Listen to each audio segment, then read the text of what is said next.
Good evening. We have new information in a story that social media has been talking about all day concerning a flyer circulating Odessa, inviting people to an adult pajama party hosted at the Boys and Girls Club of Odessa. Officials of the club say that is not true. CBS 7 spoke with the designer of the flyer, named D. Montana, who spoke with the person hosting the event, named Chris Miller.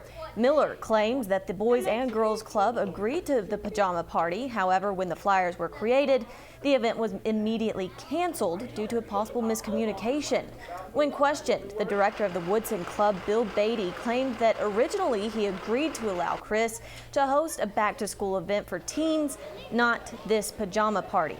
Coming up tonight at 10, we speak with the flyer designer and the head of the Boys and Girls Club to get to the bottom of this story. Well, the Permian Basin Honor Flight gives all veterans a chance to see the war memorials built in their honor, all expenses paid. CBS 7 followed the veterans on their honor flight throughout the day, all the way to the nation's capital. Tatum Gwynn is with us now live from Washington, D.C. with the latest on this adventure. Tatum?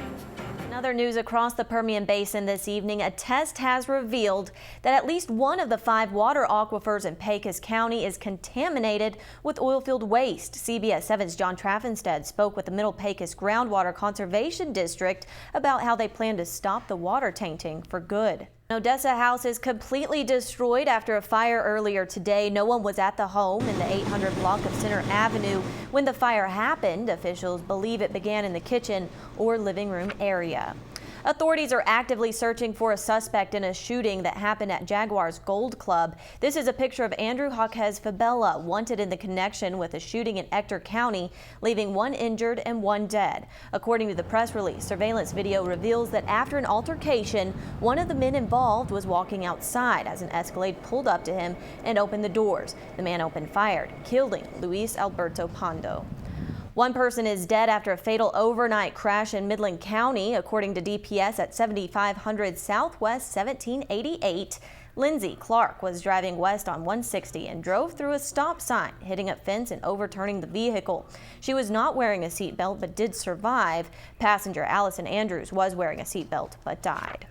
An arrest is made after a sexual assault in Howard County. According to the Howard County Sheriff's Office, deputies responded to a medical center where a female victim told deputies she gave 38-year-old Zion Gonzalez a ride home. When they reached his residence, he forced her inside using a knife and sexually assaulted her. After deputies found evidence supporting the victim, he was arrested. Environmental protection agencies are cleaning up about 1,500 drums, some with leaked chemicals in them. According to EPA officials, the land at Market Street and Marcus Avenue in Odessa was abandoned for drum reconditioning. They have about 12 crew members working on disposing the unlabeled and unknown contents in the drums. Then will look to clean the land. They begin in August and forecast they'll be finished late November. The location to settle a bill in Midland Memorial Hospital has moved across the street. The old MMH patient accounts department inside the hospital needed more space, easier access, and better parking. On August 28th, they accomplished all that by moving their office across the street to the Abel Hangar Pavilion. According to Marcy Madrid of MMH Community Relations, the move was well planned and went very smoothly.